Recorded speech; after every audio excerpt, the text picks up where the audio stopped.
excited today because we have a really special guest with us, Mr. Ryan Van Wilgen. And the reason Ryan is here today is because he is actually the inspiration for the topic of this video. What are we going to talk about today? Petunias. Supertunias, to be exact.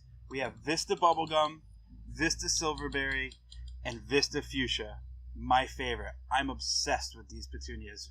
I make Billy grow over 1,000 of them just for us to plant here and at Bruce & Johnson's Marina in Branford. And by the end of the summer, these things are unbelievably spectacular. Okay, so I can totally see just by looking at this one little pot why you love them, because there are a million blooms. I cannot even count how many blooms are on this one plant. They are beautiful, but let's talk about maintenance. Are they easy? Is this something that busy parents would want to take home to their house? Well, as busy as I am, and I have 2 kids, this is what I use at my house, because when I pull in the driveway, it is unbelievable. Super easy. No deadheading. Awesome. They're that is perfect. easy with water. They don't take a lot. And petunias often get beat up by the rain. These guys bounce right back. They look awesome. So no deadheading. Thank goodness. That is music to my ears, honestly. Can handle a little bit of water and can handle the rain. Okay.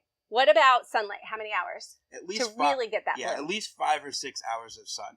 Okay. Afternoon sun's okay. Morning sun is a little less intense than afternoon. So okay. All right. Now, one other thing. Are petunias something that we can fertilize, and should we fertilize them? Always fertilize petunias. You can never over-fertilize a petunia. So we like to use Van Wilgen's all-purpose slow release twice or every 2 months. Yeah. And then every 2 weeks you can use Bloom Booster, and that'll make sure these blooms keep coming and coming and coming all summer. And that's what you want. These blooms will go all the way into the fall, guys. So these are really super winners. You know what I thought was really interesting? I was looking at this little container. We grow them in the 4-inch pots. But is this actually going to get to be this big? Yeah, so you could plant this little guy, and it will be this in a month or 2 even. It grows so fast and so many flowers. It's awesome. Now, you said you have them at home. Do you plant them in the ground, or do you put them in containers? Both. This is the best series to plant in the landscape because of how big and aggressive they'll grow and because of the flowers all the time. And in containers, they're kind of bullies. They're going to grow so aggressive and push everything out of the way.